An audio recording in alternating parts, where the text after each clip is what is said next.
पानी पर चल सकते हैं। आप वो लोग हैं जो मुर्दों को भी जिंदा कर सकते हैं। आप वो लोग हैं जो तूफानों को थमा सकते हैं। आप वो लोग हैं जो इस दुनिया के अंदर यीशु मसीह ने जिनको खरीदा है। आप अनमोल हैं, आप कीमती हैं और आपकी ऐसी कीमत अदा की गई है जो इस दुनिया के अंदर ऐसी कीमत ही नहीं है। उस लहू को दुनिया की सारी कीमत जो है, दुनिया के सारी दौलत, सारे सोना चांदी हीरे मोती जो है, वो उस लहू के एक कतरे को भी नहीं खरीद सकती। हालेलुया। आप कैसे लोग हैं? मुबारक लोग हैं। हालेलुया। आप में जज्बा होना चाहिए, आप में कुव्वत होनी चाहिए, आप में सुस्ती नहीं बल्कि चुस्ती होनी चाहिए। मुझे मेरे साथ जोर से आपने बोलना है हालेलुया। आमीन। इसी यीशु की सलामती आप पर हो। बाइबल मुकद्दस में से आज हम जिदाउन की कहानी के बारे में सीखेंगे। कौन कौन जिदाउन के बारे में जानता है? जिदाउन एक सूरमा था खुदा का। जिदाउन जो है वो उसको खुदा ने चुना और उस पर खुदा का रूह नाज़िल हुआ। आज हम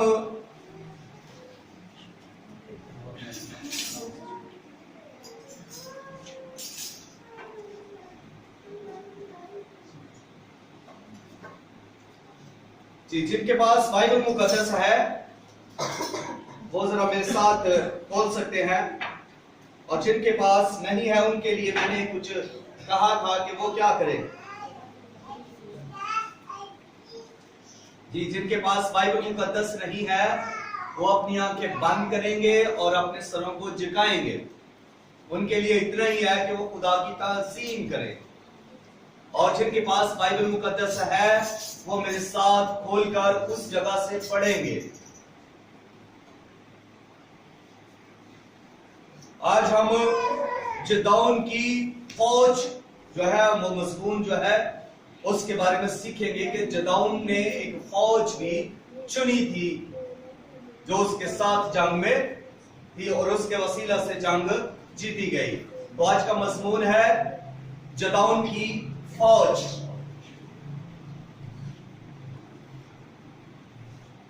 बाइबल मुकद्दस कज़ाब की किताब और उसका 7वां बाब, उसकी दूसरी आयत।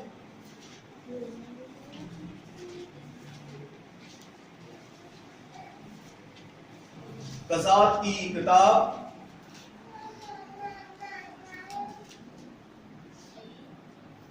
उसका 7वां बाब और उसकी दूसरी आयत। तब खुदावंद ने जिदाउन से कहा, तेरे साथ के लोग इतने ज्यादा हैं कि मैं मिद्यानियों को उनके हाथों में नहीं कर सकता। ऐसा न हो कि इस्राएली मेरे सामने अपने ऊपर फख्र करके कहने लगे कि हमारे हाथ ने हमको बचाया। खुदावंद के कलाम के पढ़े सुने और कबूल किए जाने पर खुदावंद की बरकत हो, खुदा का शुक्र हो। सब कहें आमीन। आज का मज़मून क्या है जी? सब बोले जिदाउन की फौज। तो आप भी फौज हैं। किसकी? यीशु मसीह की फौज है। आज हम जिदाउन की फौज के बारे में बात करने जा रहे हैं। तो जिदाउन को खुदा ने उस वक्त चुना जब इस्राएली अपने गुनाह के सबब से, अपनी बुराई के सबब से, अपने बुरे कामों के सबब से, बुत परस्ती के सबब से, हरामकारी के सबब से, ज़नाकारी के सबब से, झूठ और प्रेम मकरबाजी के सबब से खुदा से दूर हो गए। खुदा उनमें से निकल गया, खुदा ने उन्हें छोड़ दिया और खुदा ने उन्हें सजा दी और सजा उनके लिए कितने साल थी? 7 साल। खुदा ने उन्हें गैर कौमों के हवाले कर दिया। उनके दुश्मन 7 साल तक उन पर हुकूमत करते रहे। 7 साल तक वो इस्राएली लोग जो है दुश्मन के आगे झुके रहे। दुश्मन ने उन पर गलबा किया रखा। दुश्मन से वो डरते रहे। 7 साल तक वो दुश्मन से डरते रहे। 7 साल तक वो दुश्मन की कैद के अंदर रहे। 7 साल वो दुश्मन के जो है वो खौफ और तसल्लुत के अंदर रहे। 7 साल दुश्मन उन्हें मारता रहा। 7 साल दुश्मन उन्हें ललकारता रहा। 7 साल दुश्मन ने उन पर गलबा कर रखा और 7 साल दुश्मन उन पर हुकूमत करता रहा। और वो इस्राएली जो खुदा के लोग थे वो 7 साल गारों में छुपते रहे, पहाड़ों में छुपते रहे और 7 साल वो खोहों में छुपते रहे। 7 साल वो पहाड़ों के अंदर किले बनाते रहे ताकि हम दुश्मन से बच सके। और 7 साल दुश्मन जो है इनकी भेड़ बकरियां को छीनता रहा, इनके गल्ला को छीनता रहा और 7 साल तक ही इनकी फसलों को दुश्मन बर्बाद करता रहा। दुश्मन इन पर गालिब रहा और ये बेबस दुश्मन के सामने थे। ये 7 साल तक दुश्मन से मार खाते रहे, दुश्मन से हारे रहे और दुश्मन ने इन्हें कुचल कर रख दिया था। दुश्मन ने इन्हें मिटा कर रख दिया था। ये दुश्मन के आगे इस तरह थे जैसे बेबस हो जाता है कोई शख्स, बेकस हो गए और बेबस होकर दुश्मन के आगे पड़े रहे। फिर आखिरकार इसी कौम ने, इस्राएलियों ने, खुदा के लोगों ने खुदा से फरियाद की। खुदा के आगे रोना रोया, खुदा की तरफ ध्यान किया, खुदा की तरफ रुजू लाए, खुदा की तरफ अपना ध्यान किया और अपने खुदा की तमजीद की और टोकन ऑफ लव खुदा को दिखाया कि खुदावन हम तुझसे मोहब्बत करते हैं, खुदावन हम तुझसे प्यार करते हैं, खुदावन हम तेरे लोग हैं, खुदावन हम कुचले गए हैं, खुदावन हम बर्बाद हो गए हैं, खुदावन हमारी भेड़ बकरियां दुश्मन ले गया है, खुदावन हम बेकस हो गए हैं, बेबस हो गए हैं, दुश्मन हम पर गालिब आ गया है। खुदावन तू हमारी मदद कर, खुदावन तू अपना हाथ बढ़ा, खुदावन तू अपनी हाज़िरी को हम पर नाज़िल कर। जब इस्राएल ने खुदा के आगे फरियाद की तो आसमान और जमीन का खालिक और मालिक, लश्करों का खुदा, कदूस व बरहक, नूरों का बाप, जलाल का बादशाह, बादशाहों का बादशाह, रब खुदावंद बादशाह, उसने उनकी फरियाद पर कान लगाए, उसने उनकी आवाज को सुना, उनके रोने धोने को सुना, उनकी आहों को सुना, उनकी बेबसी को सुना और वो लोग खुदा के हुजूर सजदा रेज़ हो गए।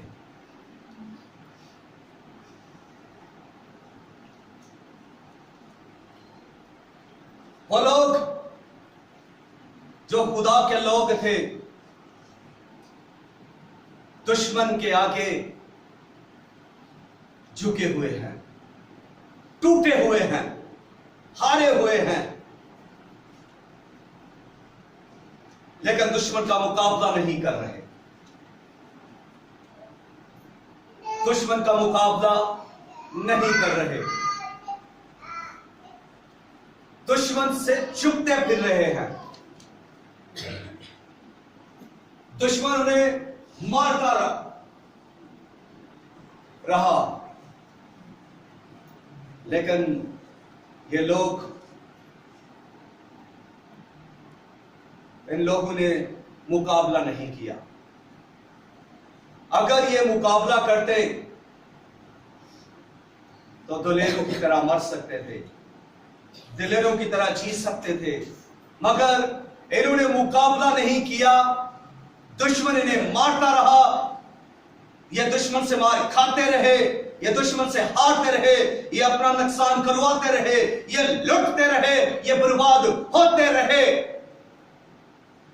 क्योंकि इन्होंने दुश्मन का मुकाबला नहीं किया, इन्होंने अपने आप को खुदा के ताबे नहीं किया, इन्होंने खुदा की वफादारी नहीं की। बाइबल मुकद्दस के अंदर खुदा फरमाता है कि अगर तुम अपने आप को खुदा के ताबे करोगे और दुश्मन का मुकाबला करोगे तो दुश्मन तुमसे भाग जाएगा। इन लोगों ने दुश्मन का मुकाबला नहीं किया, इन लोगों ने अपने आप को खुदा के ताबे नहीं किया, इसीलिए ये लोग मार खाते रहे और जलील होते रहे।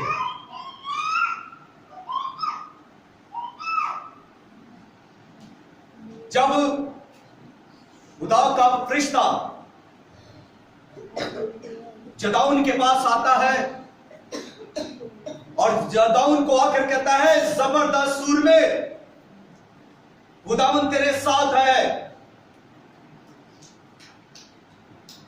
तो जदाउन पता क्या कहता है? जदाउन कहता है कि खुदा ने हमें तर्क कर दिया है, उसने हमें दुश्मन के हाथों में सौंप दिया है।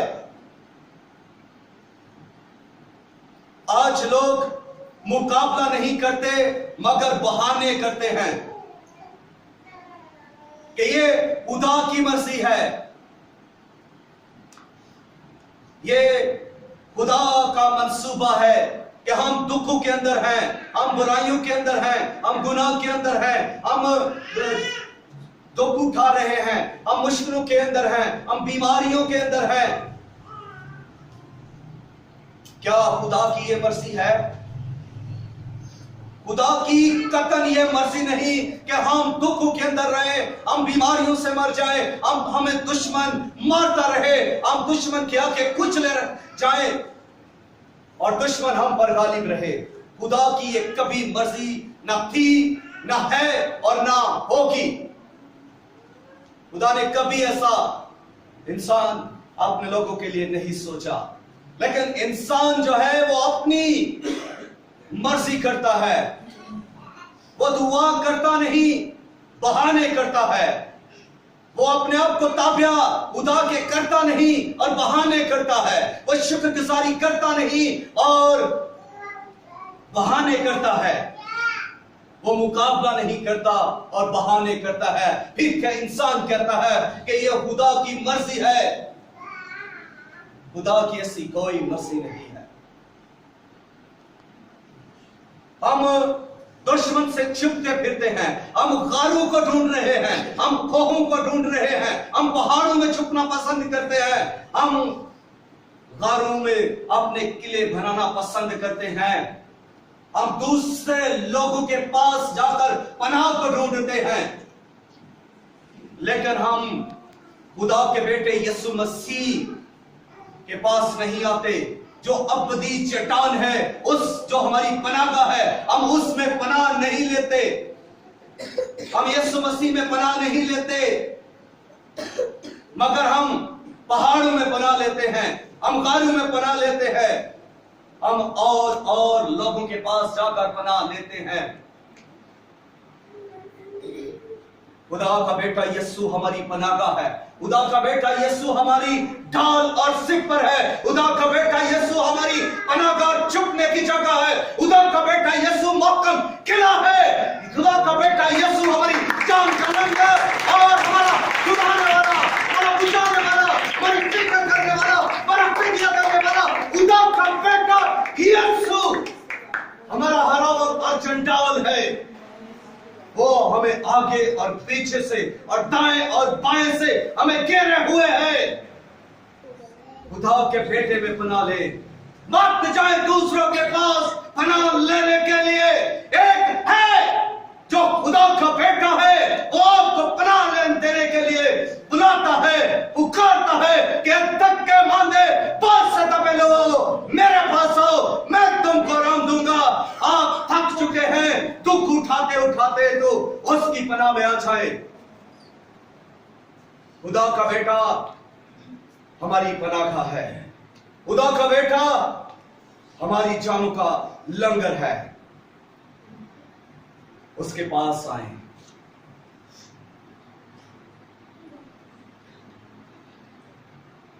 जदाऊन ने सबसे पहले एक काम किया। जब खुदा का रूह जदाऊन पर नाज़िल हुआ, इस बात को जरा गौर से सुनिएगा। जबरदस्त काम जो जदाऊन ने किया, जंग शुरू करने से पहले, लोगों को बुलाने से पहले कि उसने काम किया। मैं जरा आपकी नजर उस काम पर लगाना चाहता हूं। जब खुदा का रूह उस पर नाज़िल हुआ तो सबसे पहले उसने अपने बाप के बुतों को तोड़ा। सबसे पहले उसने अपने घर से बुत परस्ती को दूर किया। सबसे पहले उसने अपने घर से रास्ते का आगाज किया। जब हम खुदा की वर्शिप के लिए, उसके जलाल के लिए चुने गए हैं, तो फिर क्या हमने अपने घर से यह फैसला किया है? क्या हमने वो बुत तोड़े हैं जो घर में पड़े हुए हैं? क्या हमने उन बुतों को तोड़ा है? कई मर्तबा हमारे अपने बुत परस्ती कर रहे होते हैं जो हमारे साथ रहते हैं। कई मर्तबा हमारे अपने नाराजगी के काम कर रहे होते हैं, लेकिन हमें जरूरत नहीं होती कि हम उन्हें कहें कि ये ना करो, ये काम अच्छे नहीं है। ऐसे काम करने वालों को खुदा बर्बाद कर देता है। जदाऊन ने अपने घर को पाक किया बुत परस्ती से और बुतों से। जब खुदा का रूह जदाऊन पर नाज़िल हुआ तो जदाऊन ने फौज को जमा किया। उसने मुनादी की, इस्राएल के अंदर इस्राएल के लोगों को बुलाया, मदियानियों के खिलाफ जंग के लिए इकट्ठा किया। 12 कबीलों में से लोग चौक दर चौक उसकी तरफ आगे। और बाइबल मुकद्दस बयान करती है कि उसके इश्तिहार देने से, उसके ऐलान करने से, उसके बुलाने से 32,000 लोग उसकी मदद के लिए आए। उस जंग को लड़ने के लिए 32,000 लोग जदाऊन के साथ आ खड़े हुए। अब जब जदाऊन के पास इतने ज्यादा लोग आ खड़े हुए हैं, तब खुदा ने जदाऊन से कलाम किया। सुनिएगा, तब खुदा ने जदाऊन से कलाम किया। 7वां बाब और उसकी दूसरी आयत। और खुदा ने कहा जदाऊन से, तब खुदा ने जदाऊन से कहा, तेरे साथ के लोग इतने ज्यादा हैं कि मैं मदियानियों को उनके हाथ में नहीं कर सकता। क्या वजह है कि खुदा इतने लोग होते हुए भी दुश्मन को उनके हाथ में नहीं कर रहा? खुदा वाज़ेह तौर पर कहता है कि ये लोग बहुत ज्यादा हैं। अगर मैं दुश्मन को शिकस्त दूं, अगर उनको मैं तुम्हारे हाथ में कर दूं, तो ये जो बहुत सारे लोग हैं, ये जो 32,000 लोग तेरे साथ खड़े हैं, ये क्या कहेंगे? हमारे हाथों ने हमें बुझाया है, हमारे हाथों ने जंग की और हम जीते। वो अपने आप को जलाल देंगे, वो मुझे जलाल नहीं देंगे। इसलिए खुदा ने कहा कि ये लोग जो बहुत ज्यादा हैं, ऐसा ना हो कि इस्राएली मेरे सामने अपने ऊपर फख्र करके कहने लगे कि हमारे हाथ ने हमको बुझाया है। ये है वजह। इसलिए खुदावंद अगली आयत में ये कहता है कि सो तू अब लोगों में सुना कर मुनादी कर दे कि जो कोई तरसान और हरासान हो, वो लौट कर कोहे जलआज से चला जाए। चुनांचे उन लोगों में से 22,000 तो लौट गए और 10,000 बाकी रह गए। खुदा ने जदाउन से कहा कि तू अब मुनादी कर, इन लोगों को सुना, इन लोगों से कह कि जो डरते हैं, जो खौफजदा हैं, जो परेशान हैं, जिनको अपने घर की फिक्र है, जिनको अपने खानदान की फिक्र है, जिनको अपनी बीवी बच्चों की फिक्र है, वो वापस लौट जाए।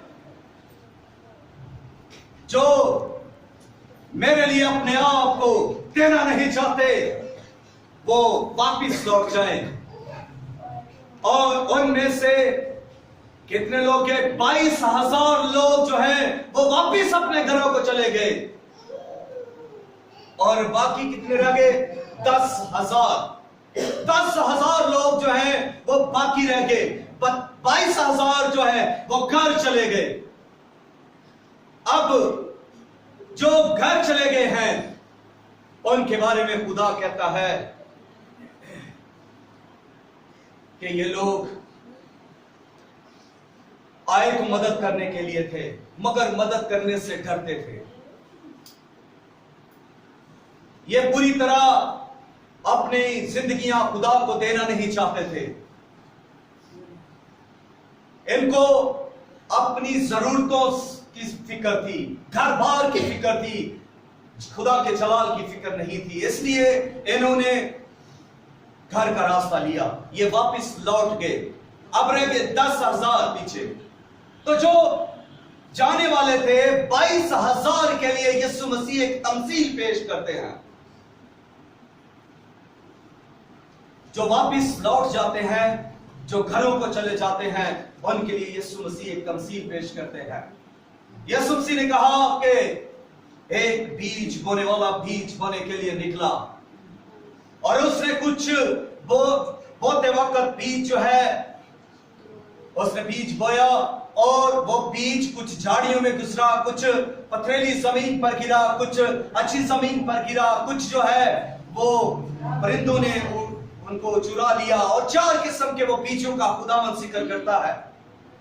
लेकिन पहली किस्म के वो लोग जो खुदा के कलाम को सुनते हैं, मगर सुनते वक्त वो अपने ख्यालों में रहते हैं, अपनी शरारतें कर रहे होते हैं, अपने ध्यान वो अपने कारोबार, अपने घर, अपने दोस्तों की तरफ लगा कर रखते हैं और कलाम को पूरा असर करने नहीं देते। और खुदा का कलाम उनके दिल से टकराने पहुंचने से पहले ही इब्लीस उड़ा ले जाता है, इब्लीस निकाल ले जाता है। ये पहली किस्म के लोग हैं। और दूसरी किस्म के लोग वो हैं जो कलाम को सुनते हैं और खुशी से कबूल करते हैं, लेकिन अपने अंदर जड़ नहीं रखते। जब उन पर आजमाइश आती है तो वो कलाम को भूल जाते हैं। और तीसरी किस्म के वो लोग हैं जो कलाम को सुनकर कुछ अरसे के लिए अपने साथ रखते हैं, मगर बाहर निकलते दुनिया की फिक्रों में पड़ जाते हैं, माल और दौलत, ऐशो इशरत में पड़ जाते हैं और खुदा के कलाम का बीज उनकी जिंदगियों में कभी भी फल नहीं लाता। ये 3 किस्म के लोग उन 22,000 लोगों को प्रेजेंट करते हैं। और 22,000 लोगों के को की अक्कासी करते हैं ये 3 किस्म के लोग। आज खादमों के साथ भी यही होता है। खादमों के पास बहुत सारे लोग तो होते हैं, मगर जब उन्हें आजमाया जाता है तो बहुत सारे चर्च छोड़कर चले जाते हैं, क्योंकि वो ना तो उन्होंने तौबा की, ना उन्हें सिरे से पैदा हुए, ना उन्होंने खुदावन के लिए अपनी जिंदगी उसके कदमों में रखी। उन्होंने कभी भी तौबा करके हकीकी मसीही नहीं बने, इसलिए वो वापस चले जाते हैं। और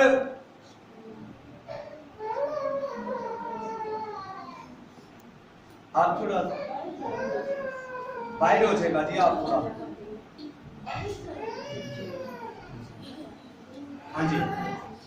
तो ऐसे लोग जो 3 किस्म के लोगों की खुदावन जो है वो मिसाल देता है, तो वो 22,000 लोगों को प्रेजेंट करती है कि ये 22,000 लोग जो हैं ये वापस चले गए।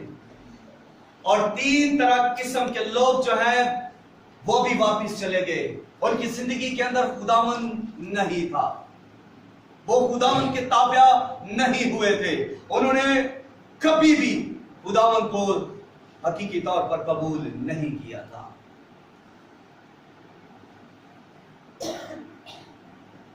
जब खुदा ने कहा कि 10,000 लोग 20 ज्यादा है, तो फिर खुदा ने कहा कि मैं इनमें से भी तेरे लिए चुनूंगा। अब उन 10,000 में से खुदा चुनता है। जब खुदा 10,000 में से चुनता है तो खुदा कहता है कि इन्हें हरूद की वादी के चश्मा पर ला। अब वो 10,000 उस हरूद की वादी में, चश्मा में जाते हैं, क्योंकि चश्मा में उस वादी के अंदर बड़ी गर्मी थी और वो प्यास की शिद्दत से बिलबिला रहे थे।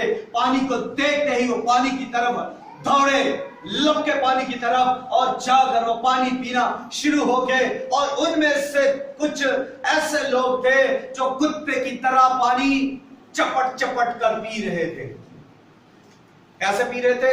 पानी को चपट चपट करके पी रहे थे। उनमें से 300 ऐसे लोग थे। खुदा ने जदाऊन से कहा कि ये 300 लोगों को अलग कर ले और बाकियों को भी घर जाने दे। अब 9,700 लोग यहां से भी वापस हो गए और 300 सिर्फ लोग उसके पास रह गए। अब ये लोग जो हैं, जब दुश्मन इनका सामने है, जदाऊन ने इन 300 को लेकर जंग के लिए आगे बढ़ा। वो मदियानी उस वादी में डेरे डाले हुए थे। उस वादी में वो रेत की तरह फैले हुए थे, टिड्डियों की तरह वो फैले हुए थे। उनके ऊंटों का शुमार नहीं किया जा सकता था, ऐसे जैसे समंदर की रेत का शुमार नहीं किया जा सकता था। उनके घोड़े, उनके ऊंट, उनके रथ फैले हुए थे। वो अपनी शमशीरों के साथ, तलवारों के साथ, भालों के साथ उस जगह पर जंग के लिए खड़े थे, ललकार रहे थे इस्राएलियों को। और जब जदाऊन और उसका गिरोह जो छोटा सा 300 लोगों पर मुश्तमिल है, वो उनसे जंग लड़ने के लिए जाता है, तो खुदा उनके साथ है। और जब जदाऊन ने कहता है कि तुम इन पर रात को हमला करना, और वो 300 लोग जदाऊन की पैरवी करते हैं, जदाऊन की फरमाबरदारी करते हैं, जदाऊन की अतायत करते हैं, और जैसा जदाऊन कहता है वैसा ही वो करते हैं। उनको एक एक तलवार दी जाती है और एक एक घड़ा दिया जाता है और एक एक मिसाल दी जाती है, और उनको ये कहा जाता है कि जब तुम हमला करोगे तो उस वक्त तुमने पुकारना है यहोवा की तलवार और जदाऊन की तलवार, और ये कहकर तुमने अपने घरों को तोड़ देना है और मिसालों को अपने हाथ में उठाकर ललकार के साथ उन पर हमला करना है, उनकी तरफ भागना है। और जैसे ही रात के वक्त दुश्मन पर वो अटैक करते हैं, वो अपने घरों को फोड़ देते हैं, घरों को तोड़ देते हैं, मिसालों को, जलती हुई मिसालों को लेकर वो दुश्मन की तरफ भागते हैं। तो खुदा ने जो के पहले ही मैदानियों को इस्राएल के हाथ में कर दिया था, वो मैदानी अपनी जान बचाने के लिए भागते हैं, वो मैदान को छोड़कर भाग जाते हैं। वो दुश्मन तो ललकारता था, अब उसे भागना पड़ा। वो दुश्मन जिसके सामने इस्राएल पे पैस थी, और वो दुश्मन जिसने इस्राएल को कुचला, अब उसको अपने डेरे उठाने पड़े, अब उसे उस जगह से भागना पड़ा। और वो भाग रहे थे, और ये 300 ग्रोह का ग्रुप जो है, 300 लोगों का ग्रुप उनके पीछे भाग रहा है, उनको कत्ल कर रहा है, उनको मार रहा है। और ये मारते मारते उनके 2 बड़े सरदारों को भी पकड़ लेते हैं, और उनका सर जो है वो कलम करके उनको भी वो जदाऊन के पास ले आते हैं, और जदाऊन और इस्राएल को खुदा फतह देता है। Hallelujah, hallelujah.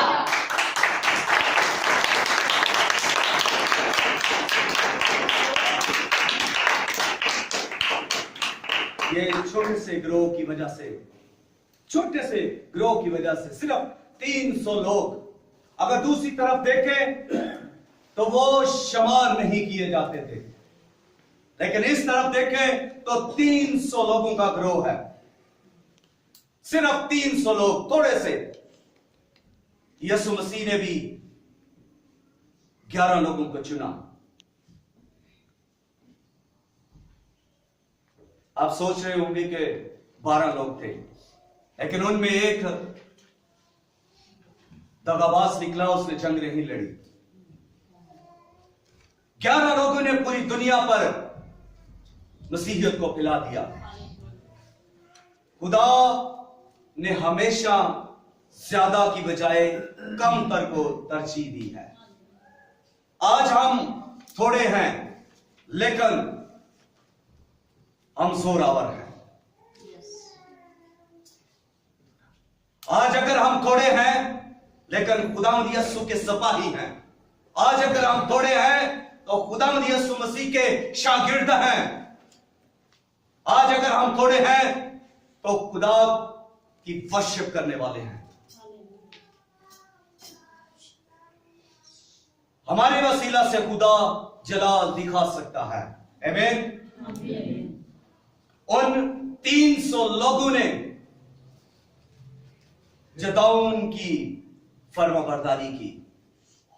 जो हुक्म खुदा ने उनसे दिया, उस 300 लोगों ने उसको फर्माबरदारी से माना, ताबेदारी की, अतायत की, और उस 300 ग्रोह ने अपने घरों को छोड़ा, अपने खानदान को छोड़ा, अपने बीवी बच्चों को छोड़ा, और वो 300 लोगों का ग्रोह जो है, उन्होंने उस पहाड़ को छोड़ा, उन गारों को छोड़ा, उन किलों को छोड़ा, और अपने कबीलों को छोड़कर मैदान जंग में आगे उन्होंने अपने आप को जंग के लिए पेश कर दिया, अपनी जिंदगियों को दांव पर लगा दिया।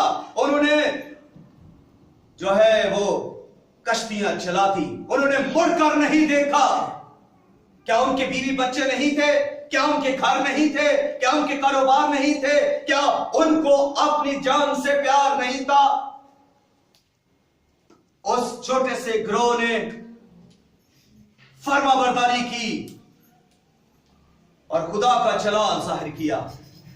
उस छोटे से ग्रोह ने अतायत की और खुदा का जलाल जाहिर किया। उस छोटे से ग्रोह ने अपनी जानों को खुदा के कदमों में रखा और बहुत बड़ी जंग जीती। उस ग्रोह ने पूरे तौर पर अपने आप को खुदा के हाथों में दिया और खुदा को जलाल दिया। आज अगर हम उस छोटे से ग्रोह की तरह खुदा की पूरी अतायत करें, खुदा की पूरी वफादारी करें और उस खुदा के लिए अपने घरों की, अपने माल डंगर की, जान की परवाह ना करते हुए उसके जलाल के लिए निकलें, तो यकीनन हम गालिब आएंगे, हम फतहमंद होंगे, हम खुदा को जलाल देंगे। आमीन। खुदा उस कलाम की वसीला से हमें बरकत दे। आमीन।